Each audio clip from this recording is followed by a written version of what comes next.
Hello, welcome back to Lifestyle Chats, and I'm Monica.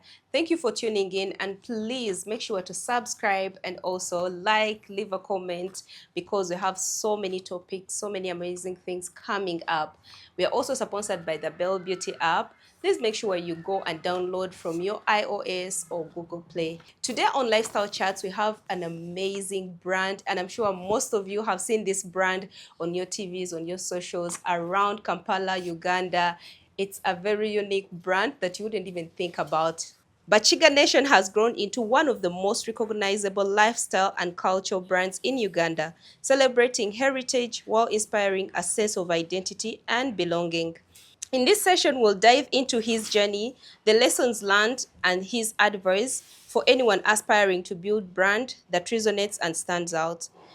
Thank you for joining us, Owen. It's a pleasure to have you on this amazing platform. Thank you for hosting me. Please tell our viewers about Yeah. yourself, about your brand. I won't say a lot because I know Bakiga Nation. If you hear the name Bakiga Nation, you know. So please tell us about yourself and your brand.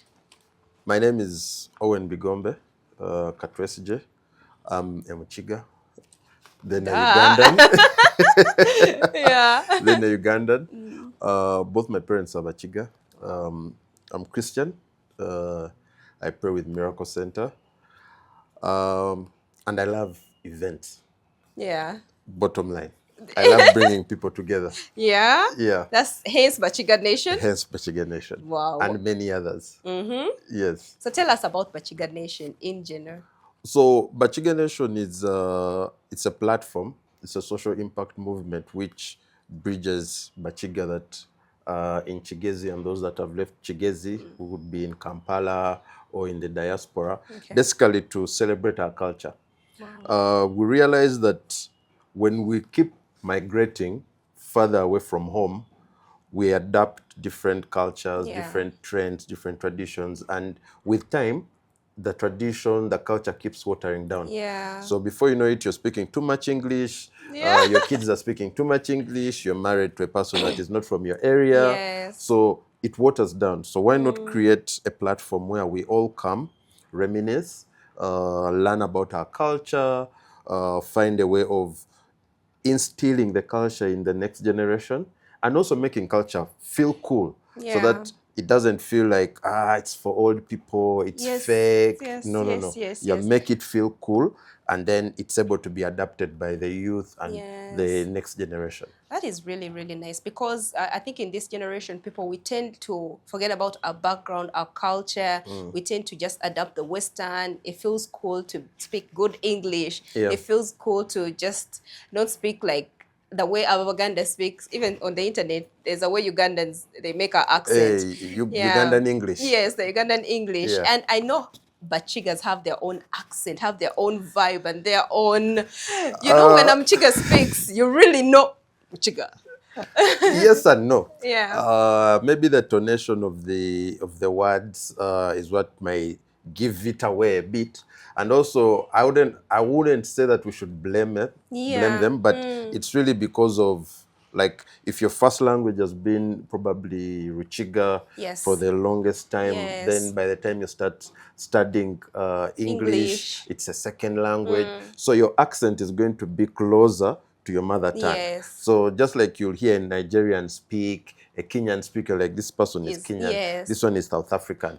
So same goes with Bakiga and any other tribe. And I think we should feel proud because that's a sense of your identity. Exactly. We shouldn't lose that. Yeah, and I think, I don't know if they still do it in schools, but when we were in school, we used to get punished for speaking vernacular. So that sort of instilled some bit of phobia for the language, made it feel like the language is so fake, made it feel like you had to be cool if you are speaking English.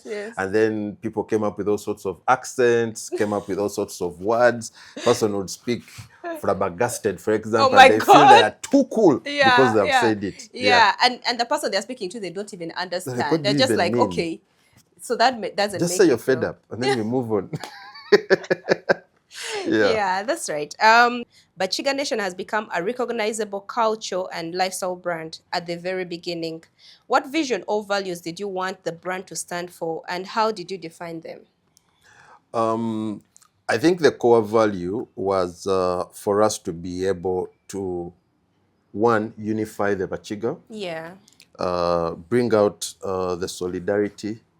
And then as Bakiga, we are lovers, we're jolly people, we make all sorts of jokes, we are hardworking. And you're also straightforward. Yeah, it's green. It's not going to be a bit of, no, Yeah. it's really green. Yeah. So we felt like, how about we really celebrate who we are? Yeah. Unfortunate, but fortunate enough for us, we do not have structures like kingdom kind structures whereby we have a leader or what. No, everyone is a leader in their own homestead. Yeah. Nice. So like, how do we then get to appreciate our differences and share it with the other people? Yeah, because we live in a diverse world. Yeah. So why not start a movement? That's what I call the social impact movement, whereby we are able to, one, reignite the love for culture. Yeah. I know I might be beaten for saying this, but yeah. I really, and they are my personal friends. I love them, their love, their admiration. But the people in Buganda, somehow have so much reverence and love for the king. Yes. And somehow not so much for the culture. Okay. I think the older generation really loved both. The older generation appreciated the culture, but now people are more leaned to the king, and they're watering down the culture. And I love what the Katikiro keeps on coming and reminding people, listen, the Kwanjula is not supposed to be that way. You're getting these other ideas from all over the place, you know, that kind of thing, trying to remind us of who we actually are. So I felt that we needed to reignite our love for culture. Yeah? And interestingly, culture is different from tradition, you know? So how do we bring that back? We know we are hardworking people as Bakiga. That is 100% true. We are known for digging, you know. We know we love our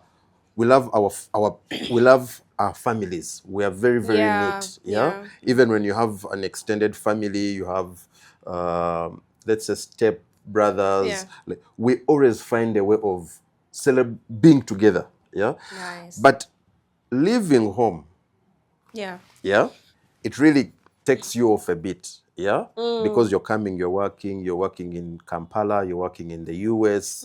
So cultures are going to die out. So coming up with Bakiga Nation was pretty much to set a platform where we come back. It's like a reunion. We come back, appreciate. However, when we come back, there should be a cause. Yeah. There are different people that are back in Chigezi doing certain things right. Yeah, people like Grace Villa that are looking after about 300 girls into school, welfare and all that. People like Itambira, people like different schools. How can we come together as Bakiga that have probably gotten somewhere and support the people back home, you know? So that was pretty much the foundation of how Bakiga Nation came up. Wow, that's nice. Not just coming and we celebrate and we go. No. Yeah. Let's be able to feel proud. Yeah. That specific foundation called Grace Villa, they have a tagline called "We rise by lifting others." Yeah. Wow. So imagine instilling that into your child at a young age, saying, "Listen, as a human being, yeah, leave alone being Chiga. Yeah, but as a human being, when you see something and it may not work for you, it can work for somebody else. Yeah. So by you extending that grace to them, you're lifting them, and in that way, also uplifting yourself. Yeah. Oh, nice. That is a really, really good cause. In your experience, how important is it for a brand to have a clear purpose beyond making money? How did you articulate Bakiga Nation's purpose to your audience? You've got to show it to them. Yeah, you've got to show it. They've got to see it. You may understand it, but does the team understand it? Does the people that come to the people understand it? Yes. Your partners, do they understand it? Yeah. So when you understand your purpose, you're like, my main goal is one, make sure we make culture cool, relatable. Yeah. We make sure it is as diverse as possible so that we're able to have inclusivity. Yeah.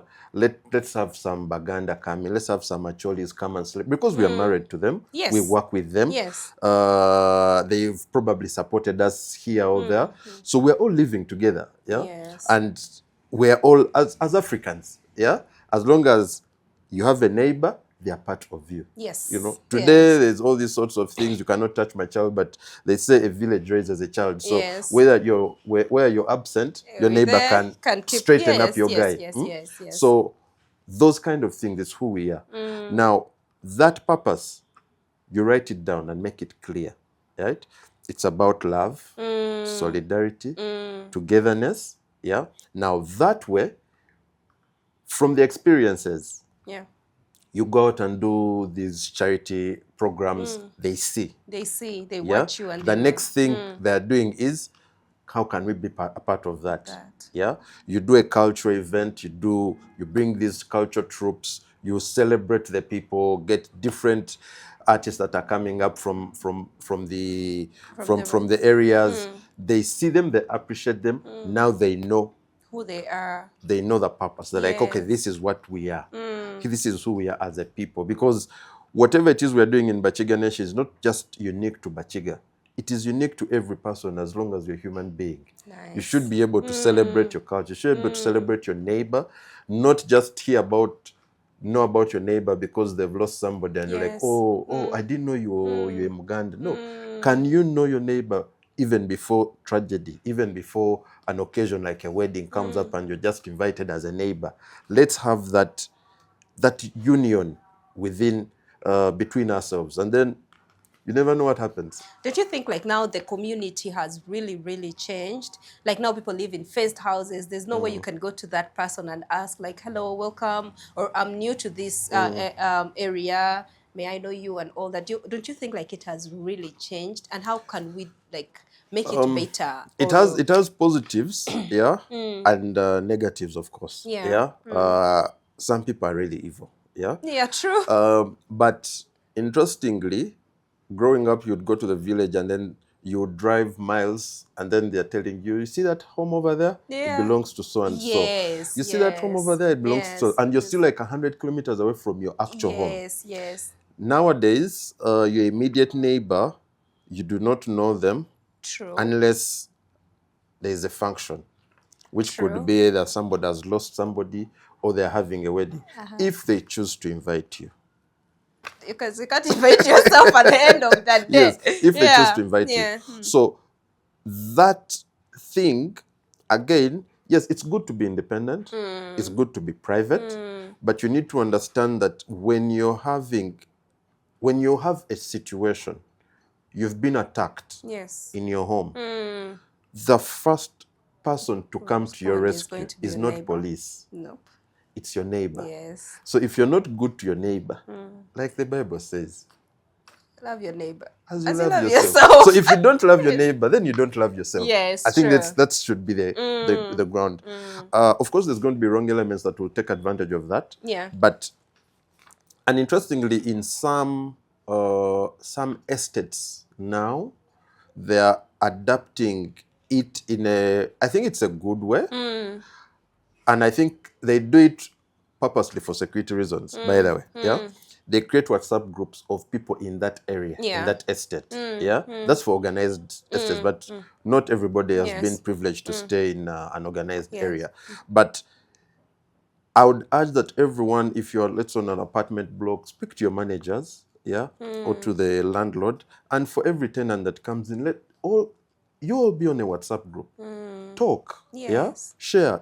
Don't just discuss what's wrong with the water, what's wrong with the electricity. That's what happens to the WhatsApp group. Talk beyond that, That way, you'll be able to understand one another. Yes. I might be looking for a business deal, and the person that has the key to that is my next door neighbor. Every day I walk out, see their car, I go, don't greet, what.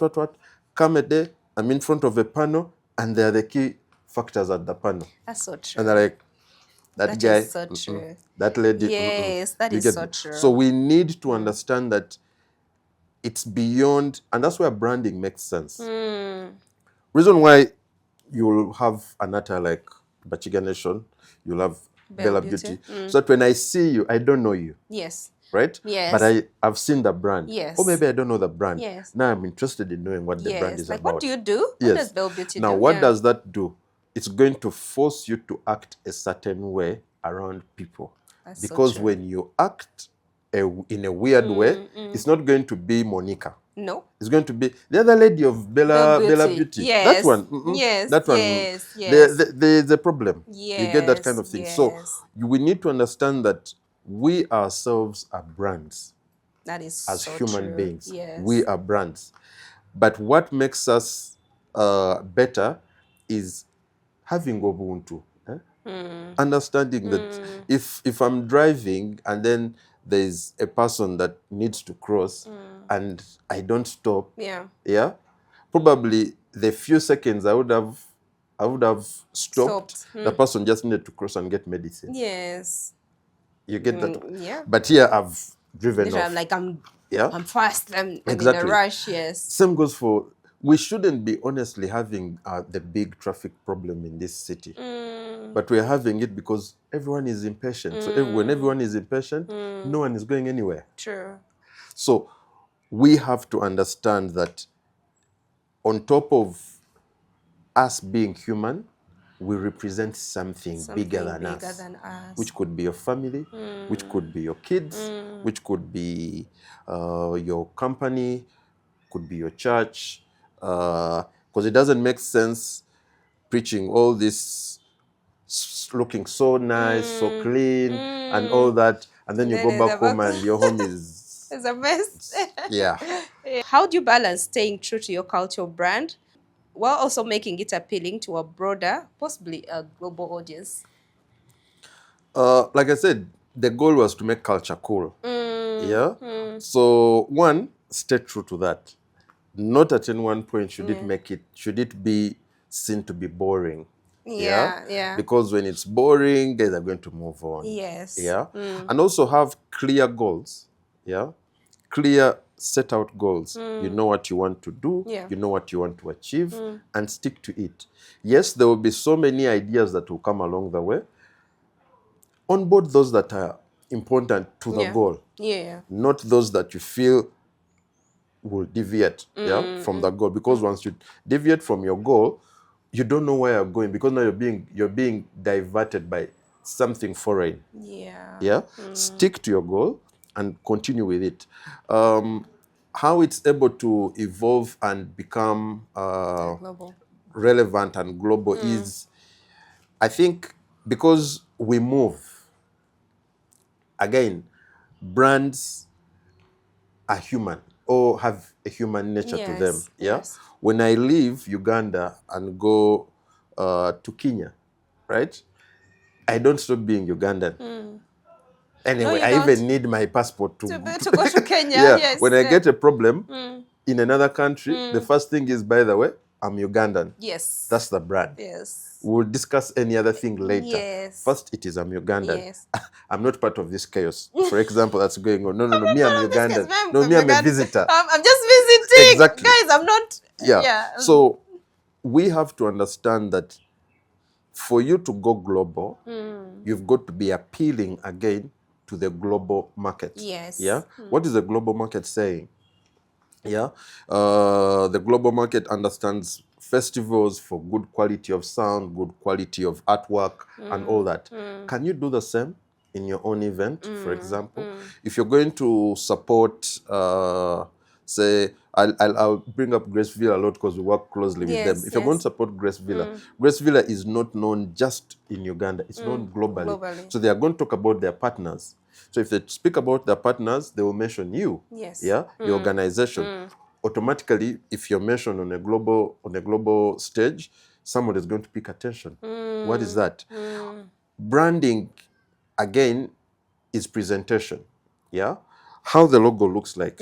You wear your t-shirt, you move. I have a friend of mine, she's Randis, went to school together. So out of support, she bought our merchandise. No, she's traveling through Amsterdam wearing a hoodie that had Bakiga Nation on it. So somebody sees it, is so excited, comes rushing, hugs her, speaks to her in Ruchiga, and she's confused. She doesn't know how to respond. And then she's like, yeah, she keeps nodding her head. Then this was like, you don't know Ruchiga? You don't have Chiga? It's like, no, I just support. You get. So because of how good the brand is, and how you've positioned it, automatically people who are far and near are going to want to associate with it. You'll start receiving invitations, or can we have your merchandise at this convention? Can we have you come and speak? Which is now something that has really become a big thing for us now. We're trying to debate it, and hopefully next year we'll be able to do it. We have so many invitations from people in the diaspora who want Bakiga Nation there. So there is no way it's going to go there, or they're going to want it there, if we are not handling it right here. So your representation here is very, very important. Can you be able to handle conversations of being diligent, being transparent? Yes, people are coming for an event.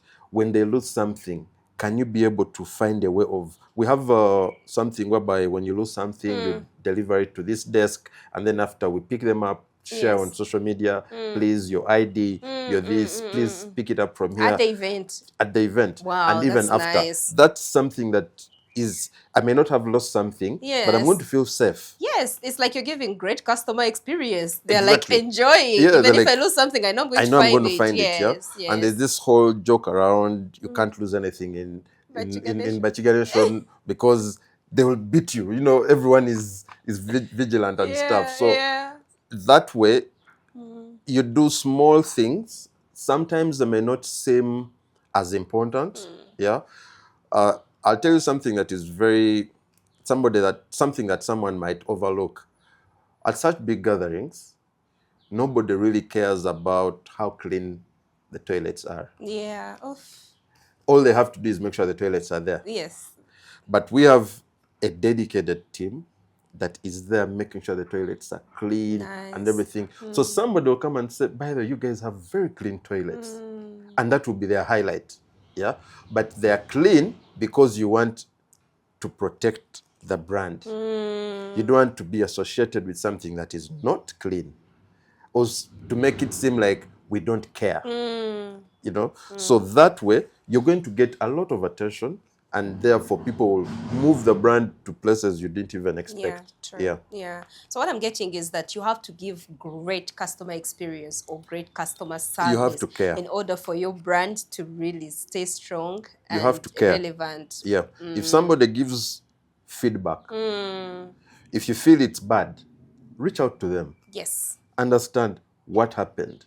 And brands don't like to get bad feedback, but bad feedback is what builds you. Because you're not perfect. You're not perfect. So if guys say like, oh, listen, no, we spent a lot of time in the queues at the gate, then now you understand what led to that. Do better? Was it because you had lesser ticketing verification points? Can we make them more? Was it because the security checkpoints were few? Can we make them more? So that the next experience is better than the previous one. But you can't just give a deaf ear. As in, what are you doing? And it has to be bad to get better, of course. So you have to take the bad feedback. And learn from it. And learn from it. So building a strong brand is rarely smooth. What have been the biggest challenges you faced in establishing and maintaining Bakiga Nation's identity? First and foremost, Bakiga Nation is nowhere close to me, or even the team. It could have started with us, but it really grew beyond us. So now we work for Bakiga Nation. Meaning that the level at which it is so high that you have to really pull up your socks and deliver to the expectations. So some of the challenges are trying to deliver that quality of standard that the brand has reached.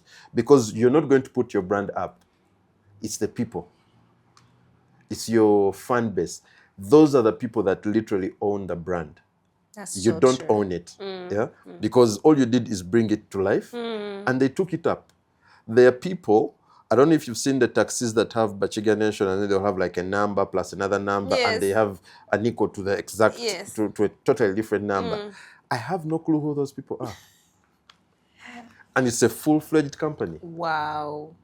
That's branded itself as that. Now, you have people on tracks who have put it up there. So if you don't do what you're supposed to do right, you're letting those people down. You're letting the brand down. So it's not about us. It's not about the team. It's about the brand. Now the brand dictates. So you're not going to just come and organize a funny event, have a funny stage. No. You have to have a good stage. True. So criticisms help you grow. So some of the challenges have been, how do you adapt those criticisms and make them better? How do you sustain consistency in your branding across all touch points, from events to merchandise to social media? Again, is making it relatable. Yeah. There are people that are not going to want to wear a round neck. Yeah. Still make polos for them and add that branding there. There's a person that might not necessarily want to wear it, but wants to have a mug that's branded. So think outside the box.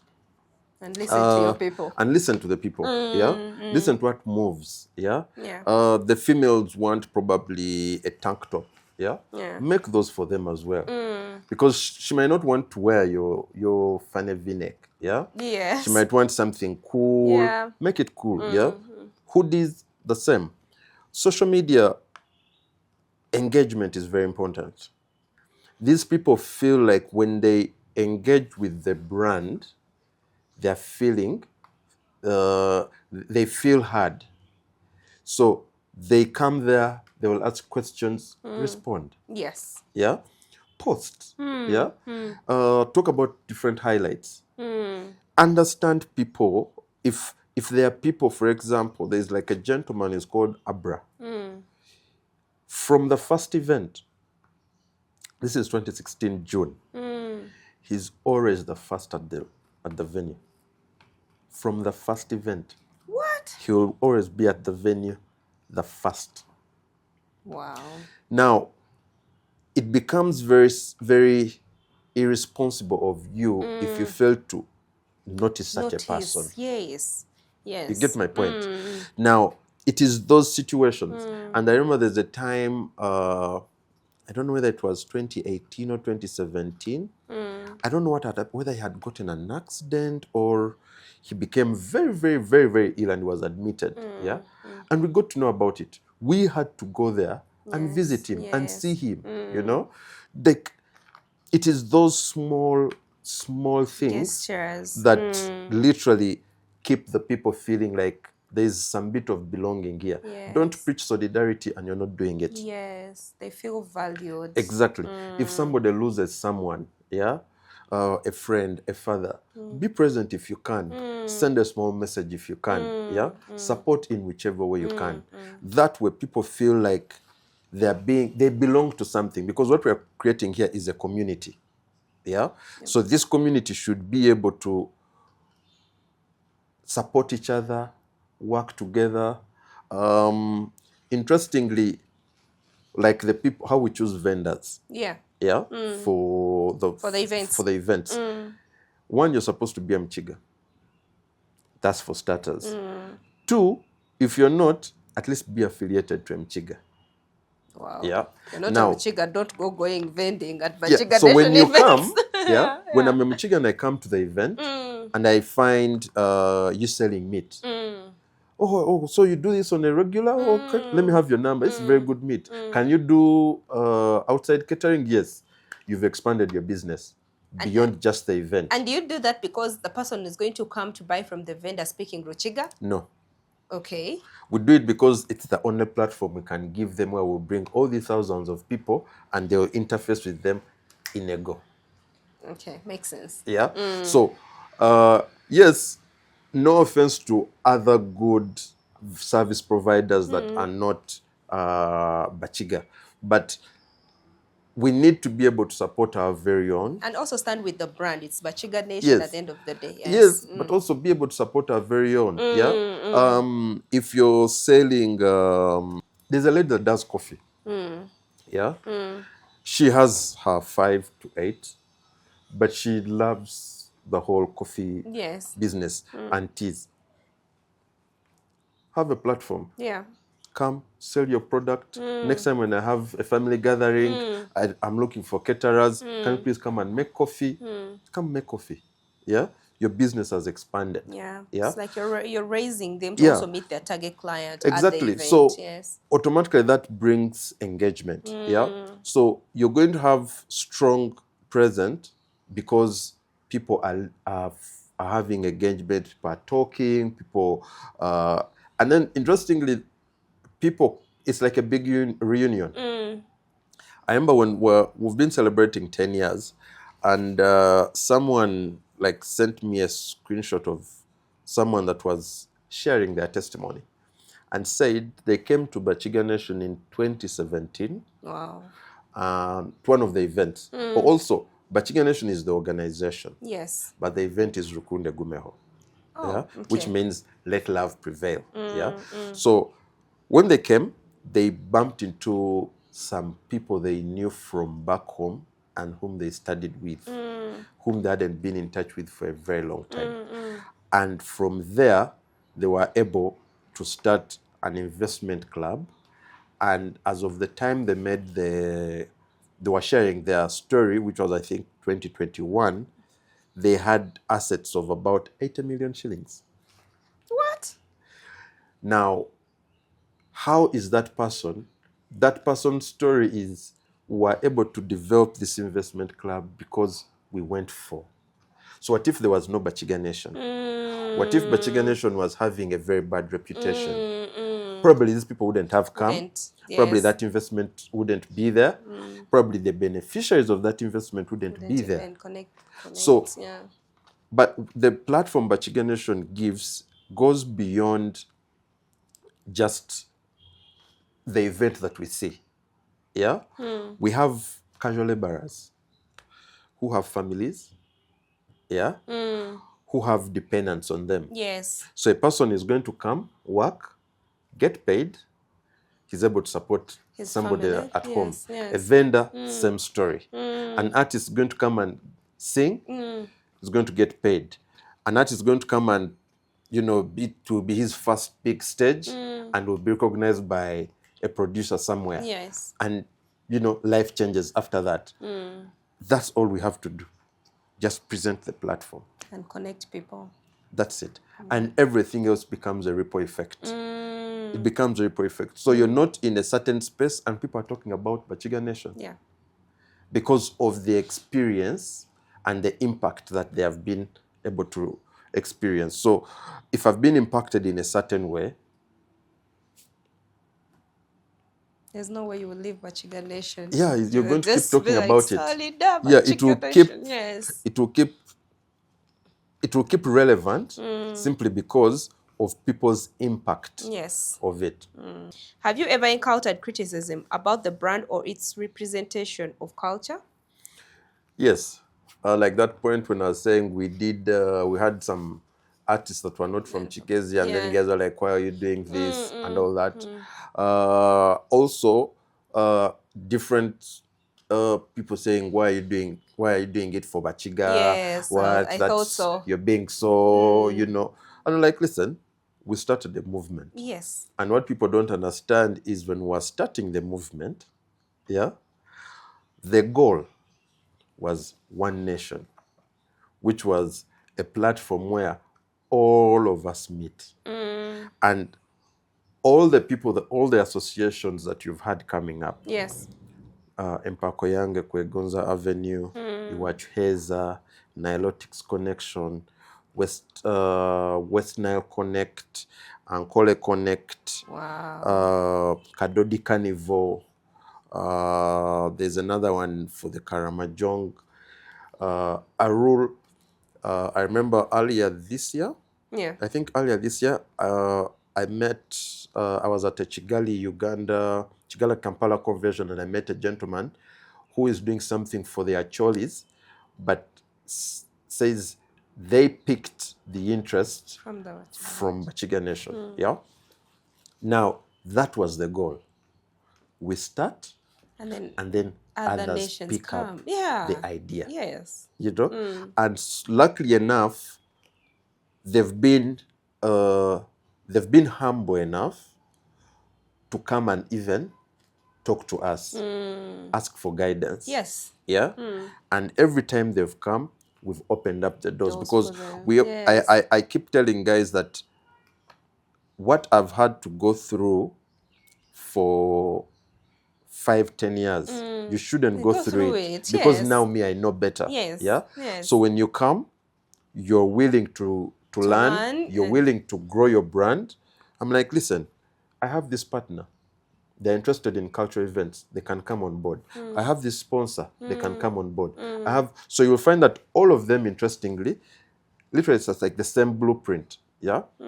So starting Bakiga Nation, like I said earlier, was to ignite the love for culture, not just for the Bakiga, but for everybody else. Everyone who wants to start Bakiga Nation, it's okay. So because everyone is saying Bakiga and they're so proud, they're like, even us, let's do something as Basoga. Let's show these guys that. And that's okay. Very okay. Yes. Because our unity is in our diversity. Yeah. Because you're different and I'm different, but we are together. We are living together. Here I am speaking about Bakiga Nation with a person that's not a Mchiga. Yes. You get what I mean? Yes. But that means we should be able to live together. Yes. So the criticism was there, but how we addressed it is what brought the understanding to people. And then they started to appreciate people. So when we tell guys, by the way, this weekend we are going for Kwegonza Avenue for the Watoro Banyoro, let's all go. Yeah. We are going for the Acholis, let's all go.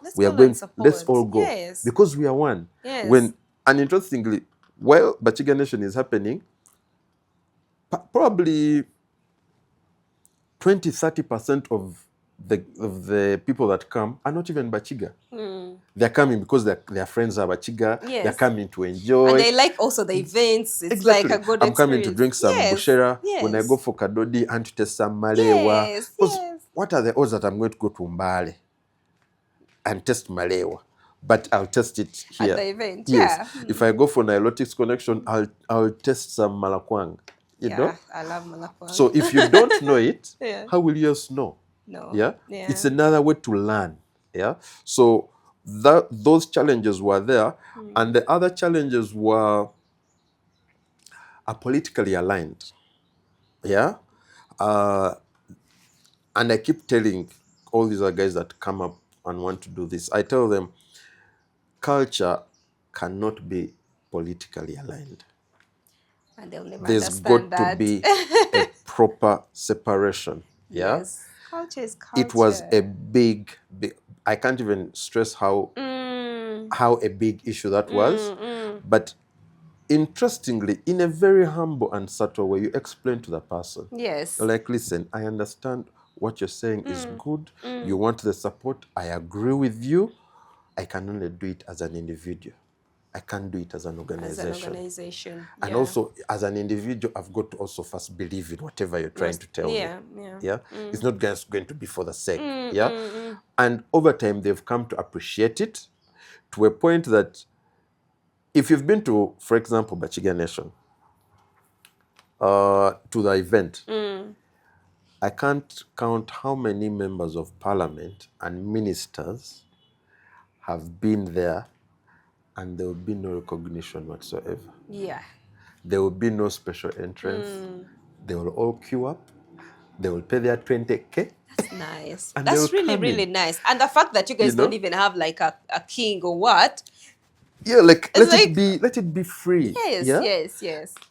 We say at Bakiga Nation, we say when you arrive at the gate, your titles stop there. When you come in, we are one. Yeah?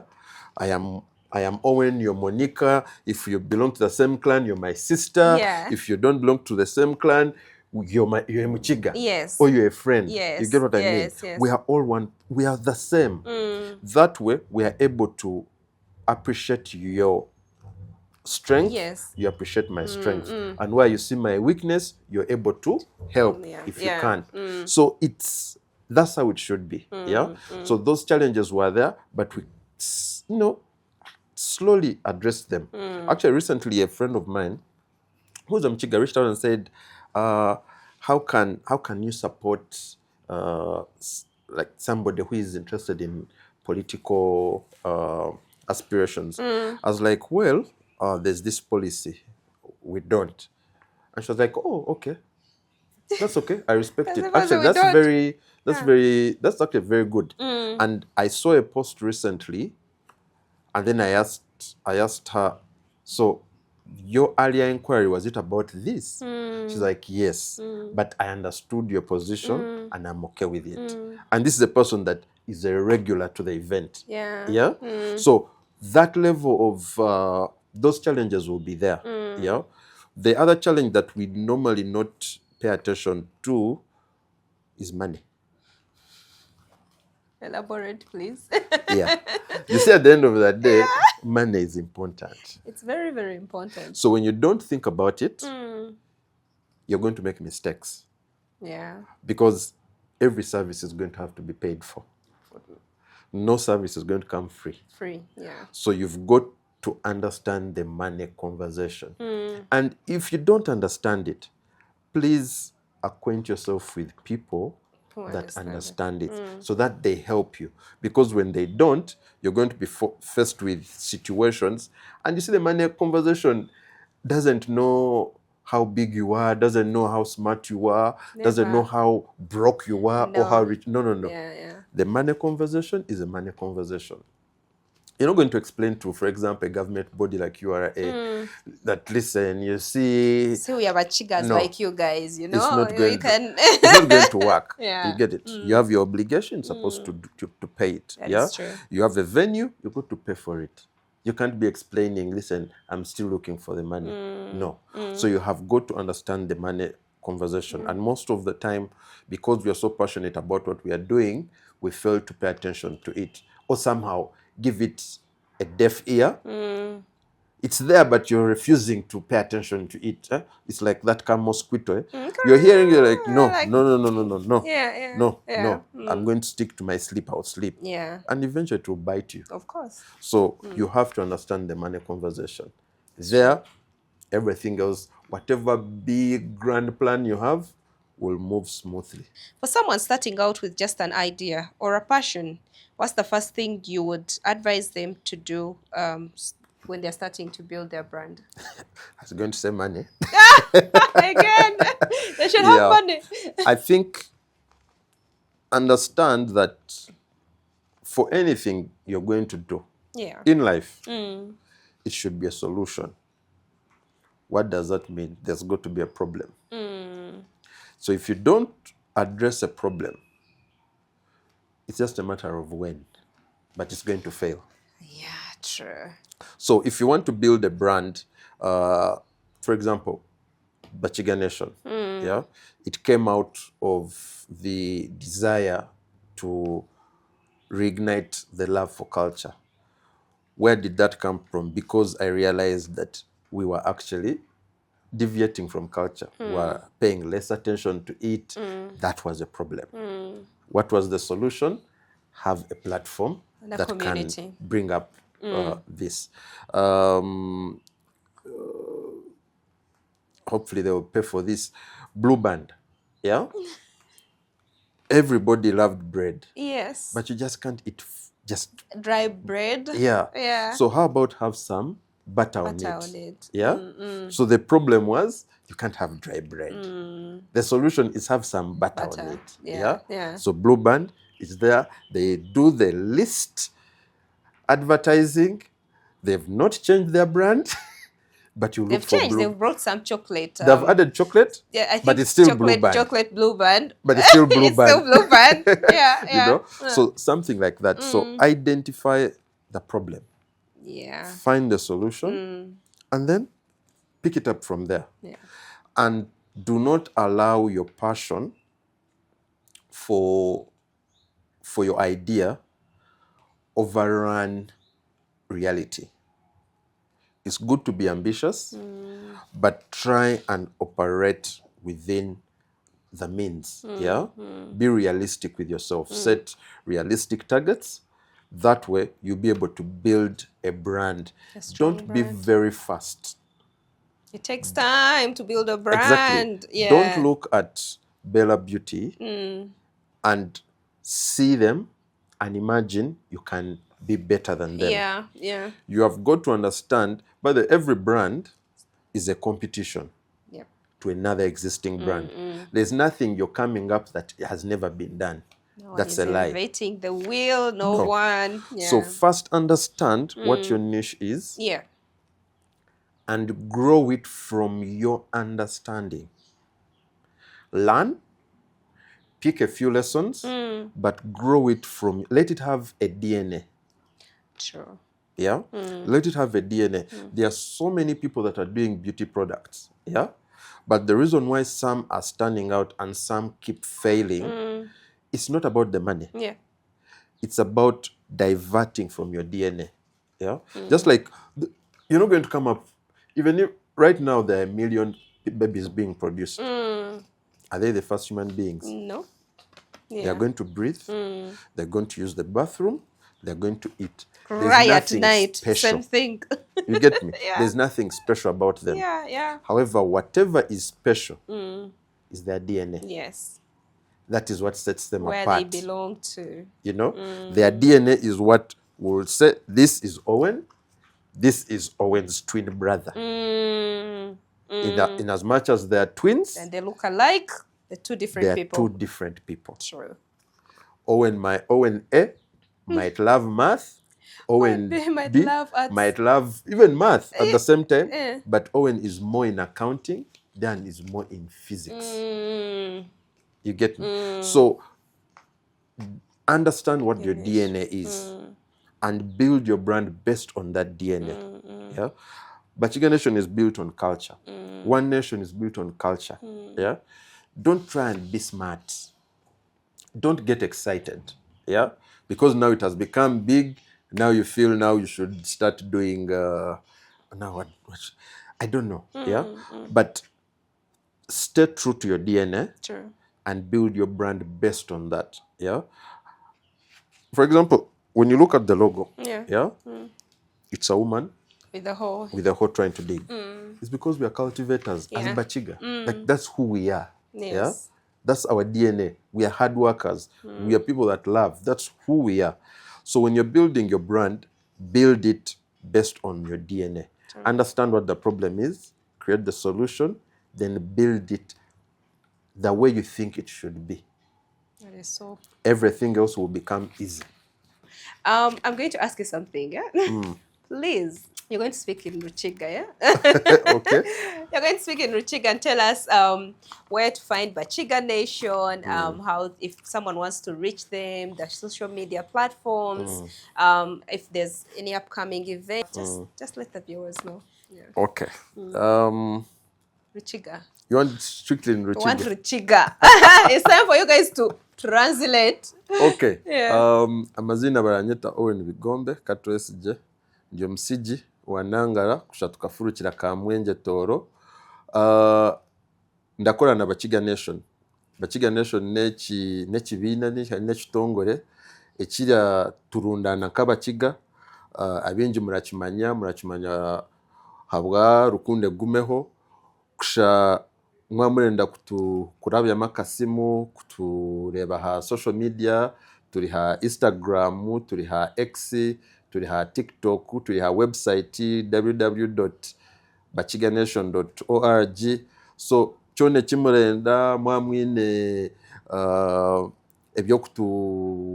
some questions mutubuze turaza kubagarukamu kandi mumutuganiremo mutuhe mbozi yanyu mutugambiraho muraruga mutusindikire business zanyu tubarangireho mwenu mazima rukundo yagumeho mwebare munonga. Yeah. Thank you. And I think I understood that. I would like to believe I'm a half Muchiga from somewhere. But so please go and follow them, Bakiga Nation. And also you've heard www.bakiganation.org.